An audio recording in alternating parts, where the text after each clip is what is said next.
The most important thing in Joanna Lewis's life was her 3-year-old daughter, Nadine.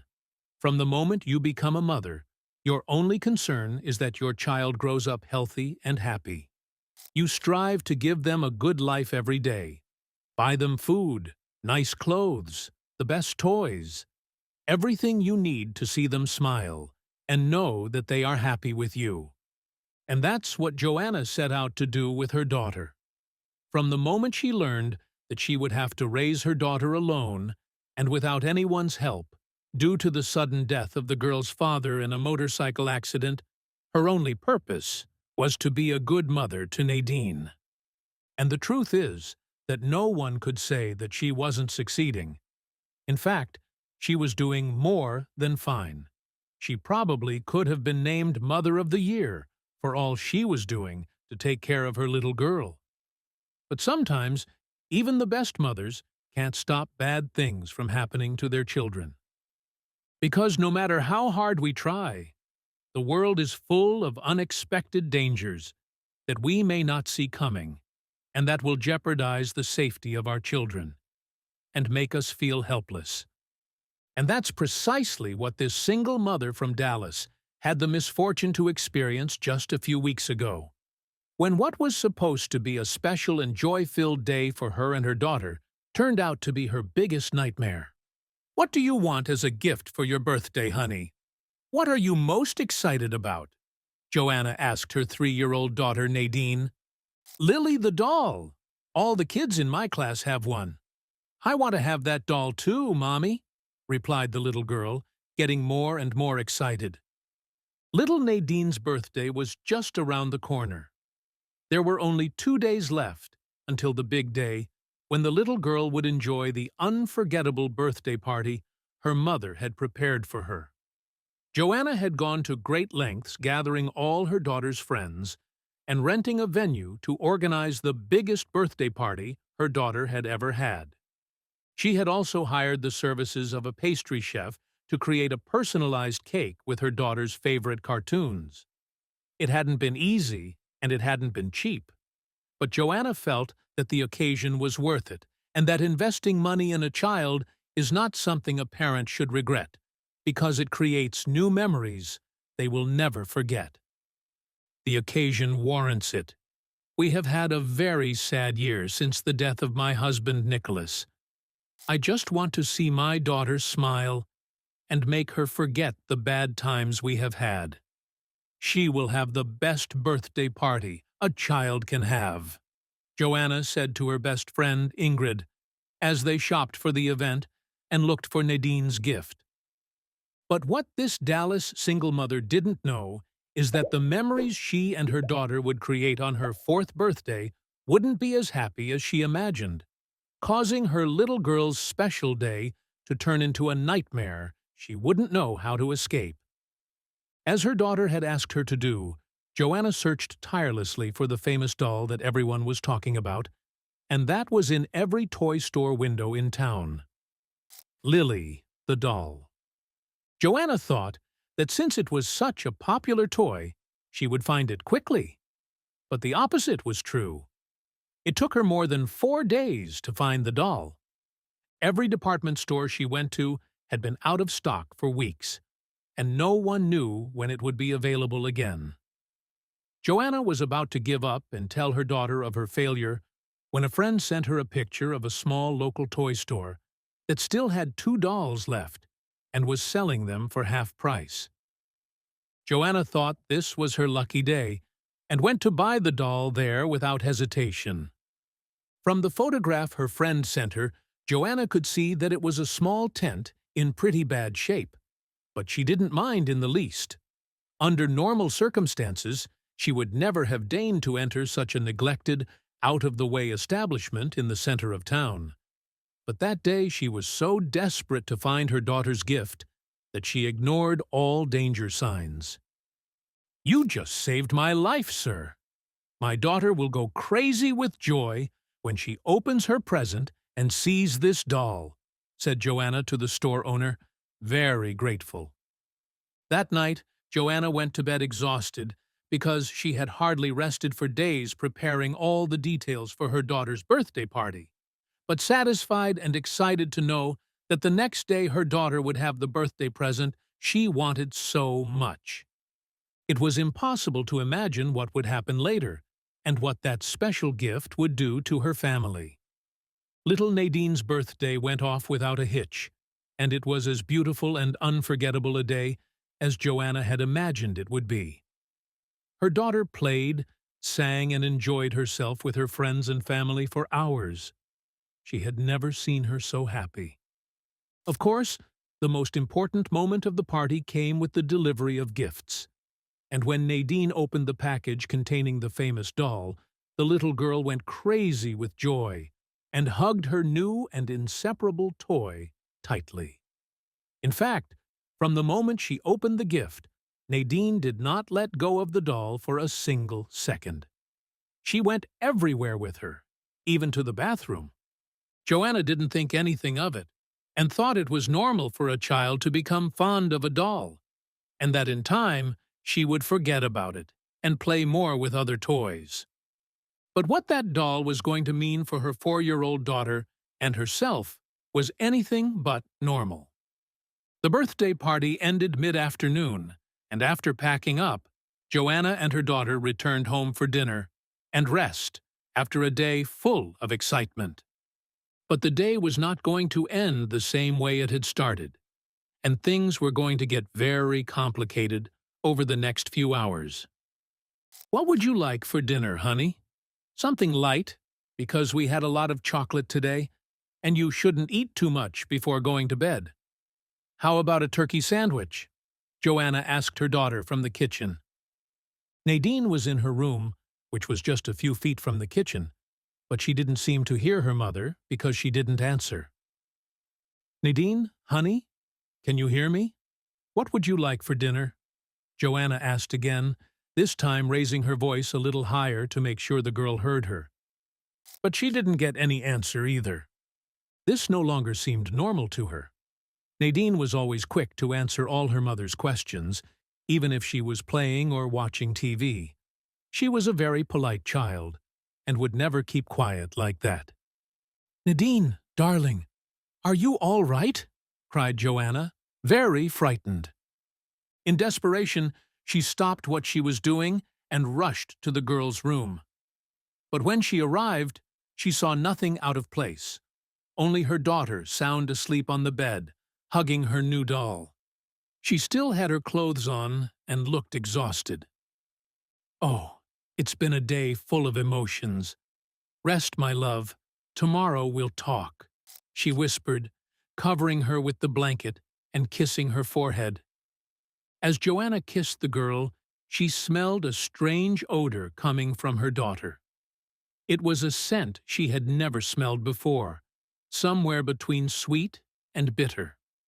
However, Joanna was so tired that she didn't think anything of it, and after dinner she fell fast asleep.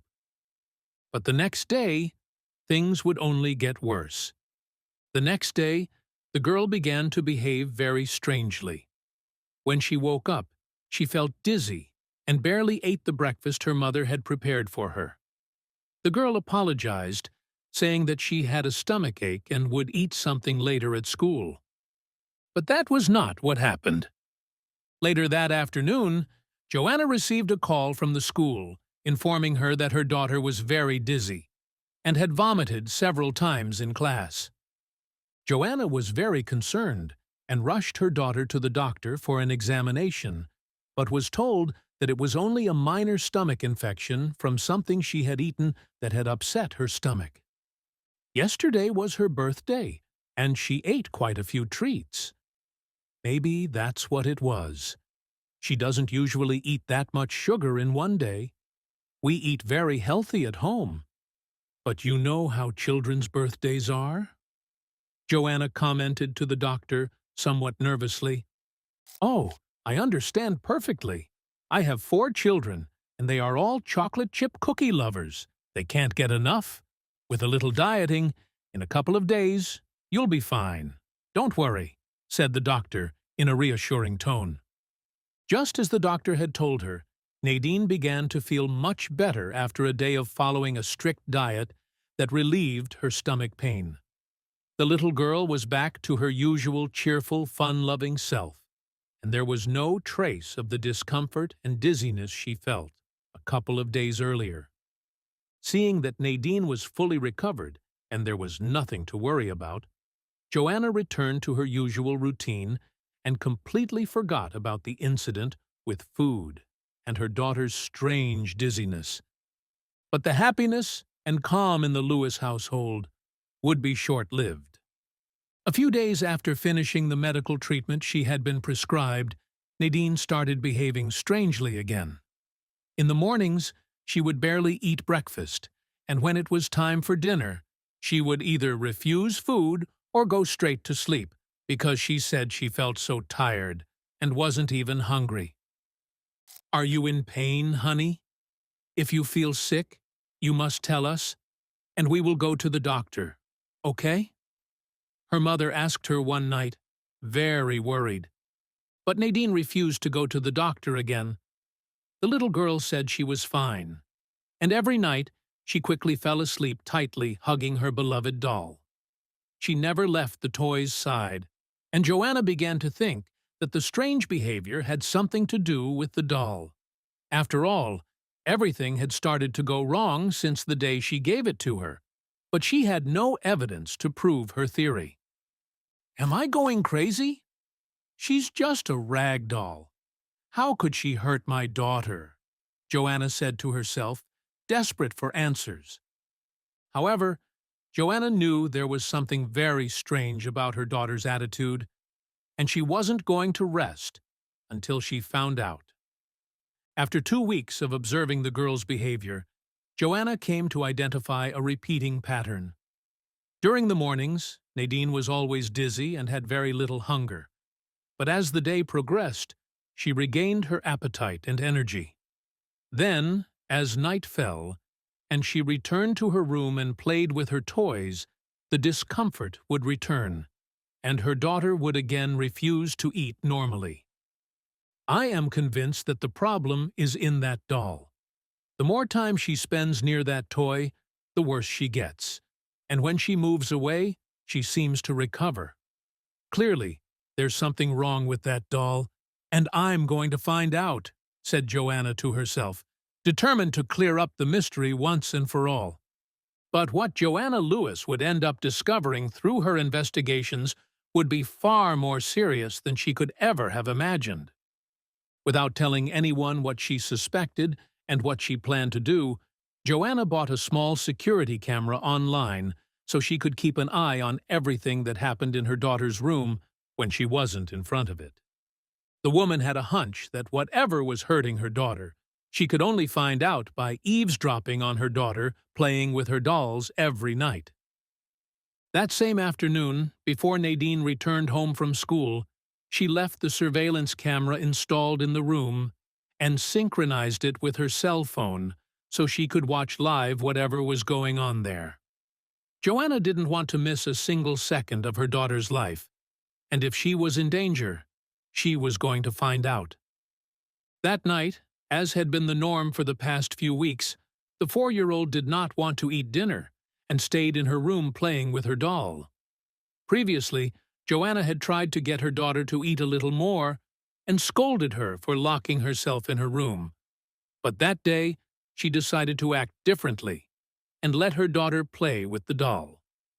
Joanna said goodbye to her daughter and left her tucked up in her bed, as she did every night. The plan was to wait for Nadine to fall asleep and then check on what she had been doing while her mother was gone. And so she did. An hour later, with her heart pounding and feeling like a spy on a top-secret mission, Joanna sat in her living room and began to look at everything the security camera had recorded over the past 2 hours. What the mother was about to see in those images would leave her speechless. As she had imagined, Joanna could see that the girl was only playing with the doll she had given her for her birthday. For the first few minutes, she didn't see anything strange. Nadine was talking and playing with the doll normally, but suddenly, the girl did something very strange that caused her mother to be horrified. Nadine stuck her little hand into the doll's head. Apparently, there was an opening that Joanna hadn't seen, and put some kind of white powder in her mouth and ate it. Afterward, she could see the little girl stagger and drop onto her bed, falling sound asleep next to the doll. Joanna had been paralyzed when she saw what she had just discovered. She would never have imagined something like that, much less inside a toy. It was something terrible and cruel. If what the doll had hidden inside was what she was thinking, she should take her daughter to the hospital and report it to the authorities to prevent other children from being in danger. Without wasting any time, she took her daughter in her arms and the doll, and put her in the car to take her to the hospital. The girl was so dizzy that she barely noticed that her mother had taken her out of bed. Upon arriving at the emergency room, Joanna explained to the nurses what she had just witnessed through the security camera and gave them the doll for further analysis of the white powder hidden inside. "Hurry up, please! My daughter has been ingesting that strange substance for days," she pleaded with the nurses as they watched her daughter being taken to a room to undergo all kinds of tests. Medical tests revealed what Joanna had feared. The white substance hidden in the doll's head was not sugar or flour, but a new toxic substance popularly known as anthrax. The police had been warning for months about the circulation of this dangerous substance on the black market, but they would never have imagined that something like this would end up in the hands of a 4-year-old girl. Fortunately, Nadine did not show very serious symptoms because she had consumed a small amount, and the doctors managed to eliminate the substance from her body within a few hours through stomach cleansing and medication.